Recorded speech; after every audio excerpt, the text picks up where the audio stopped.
AP అధికార పార్టీలో cabinet విస్తరణ రాజకీయం ఊపందుకుంది. ప్రస్తుతం ఉన్న మంత్రులను అందరినీ తప్పించడం ఖాయమని అంతా దాదాపుగా డిసైడ్ అయిపోయారు. కేబినెట్ ప్రక్షాళన ముహూర్తంలోగా ఏదైనా అనూహ్య పరిణామాలు చోటు చేసుకుంటే మినహా అందరినీ తప్పించడం ఖాయంగా కనిపిస్తోంది. ప్రస్తుత కేబినెట్లోని సీనియర్లను తప్పించి వారి స్థానంలో పార్టీ కోసం పనిచేసి మంత్రి పదవి దక్కని వారికి అవకాశం ఇవ్వాలని జగన్ భావిస్తున్నారు.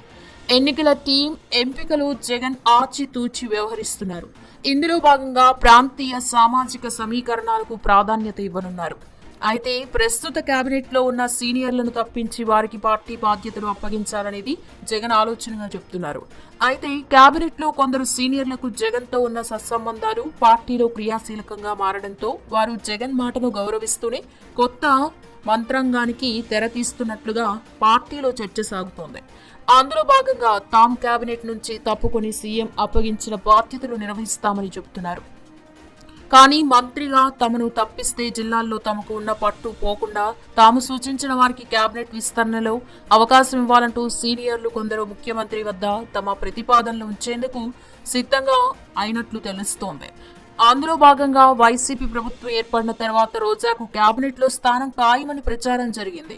కానీ చిత్తూరు జిల్లా నుంచి రెడ్డి సామాజిక వర్గం నుంచి పార్టీకి అన్ని విధాలుగా అండగా నిలిచిన పెద్దిరెడ్డి రామచంద్రారెడ్డికి మంత్రి పదవి ఇవ్వడంతో రోజాను పక్కన పెట్టారు. ఆ తర్వాత నామినేటెడ్ పదవితో బుజ్జగించారు. అయితే ఇప్పుడు ఉన్న మంత్రులను తప్పిస్తున్న సమయంలో పెద్దిరెడ్డి సైతం మంత్రి పదవి కోల్పోవాల్సి ఉంటుంది. దీంతో పెద్దిరెడ్డి స్థానంలో అదే సామాజిక వర్గం మహిళగా రోజాకు స్థానం ఖాయమని ఆమె అనుచర వర్గం భావిస్తోంది. అయితే పార్టీ ఏర్పాటు సమయం నుంచి 2019 ఎన్నికల దాకా పార్టీకి అన్ని రకాలుగా సహకారం అందించిన పెద్దిరెడ్డికి సీఎం ప్రాధాన్యత ఇవ్వక తప్పని పరిస్థితులు ఏర్పడ్డాయి. ఇక పంచాయతీ స్థానిక సంస్థల ఎన్నికల్లోనూ పెద్దిరెడ్డి కీలక పాత్ర పోషించారు. ఇక కుప్పం నియోజకవర్గంలో అన్ని ఎన్నికల్లోనూ టీడీపీని దెబ్బతీయడంలో ప్రధాన భూమిక అయినదే. చిత్తూరు జిల్లాలో పెద్దిరెడ్డిని కాదని ఏ నిర్ణయం తీసుకోలేని పరిస్థితులు కనిపిస్తున్నాయి. అయితే పెద్దిరెడ్డి స్థానంలో ఇప్పుడు చిత్తూరు జిల్లా నుంచి రోజాతో పాటుగా చెవిరెడ్డి భాస్కర్ రెడ్డి, భూమన కరుణాకర్ రెడ్డి పోటీలో ఉన్నారు. భూమన సీనియర్ గా ఉన్నారు. అయితే పెద్దిరెడ్డి ముఖ్యమంత్రి జగన్ విధానపరమైన నిర్ణయంలో భాగంగా తప్పిస్తే చిత్తూరు జిల్లా తంబాలపల్లి ఎమ్మెల్యే పెద్దిరెడ్డి రామచంద్రారెడ్డి సోదరుడు అయిన పెద్దిరెడ్డి ద్వారకానాథ్ రెడ్డికి మంత్రి పదవి ఖాయమైనట్లుగా జిల్లాలో ప్రచారం సాగుతోంది.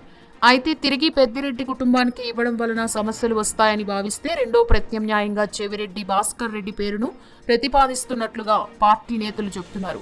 దీంతో రోజాకు ఈసారి మంత్రి పదవి అనేది డౌట్ గానే కనిపిస్తోందనే వాదన వినిపిస్తోంది. అయితే ముఖ్యమంత్రి జగన్ ఈసారైనా రోజాకు మంత్రి పదవి ఇవ్వాలని నిర్ణయిస్తే అప్పుడు మాత్రమే రోజాకు కేబినెట్ ఛాన్స్ దక్కే అవకాశం ఉంది. రోజా సైతం సొంత నియోజకవర్గంలోనే సొంత పార్టీ నేతల నుంచే అసమ్మతి ఎదుర్కొంటున్నారు.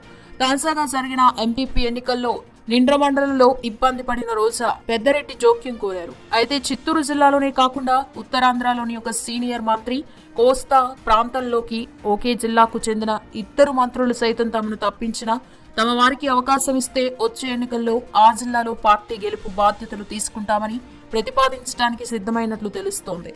అయితే జగన్ తొలి విడత కేబినెట్ కూర్పులు ఎవరికీ అంతుచిక్కని సమీకరణాలతో మంత్రులను ఎంపిక చేశారు.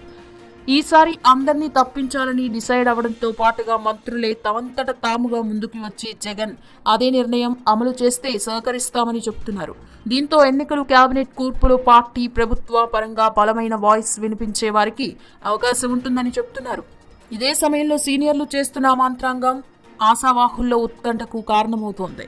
ముఖ్యమంత్రి జగన్ సీనియర్లు అటువంటి ప్రతిపాదనలతో వచ్చిన పరిగణలోకి తీసుకునే అవకాశం ఉండదని కొందరు పార్టీ నేతలు బలంగా చెబుతున్నారు. మరి సీఎం జగన్ నిర్ణయం ఎలా ఉంటుందనేది రానున్న రోజుల్లో తెలుస్తోంది.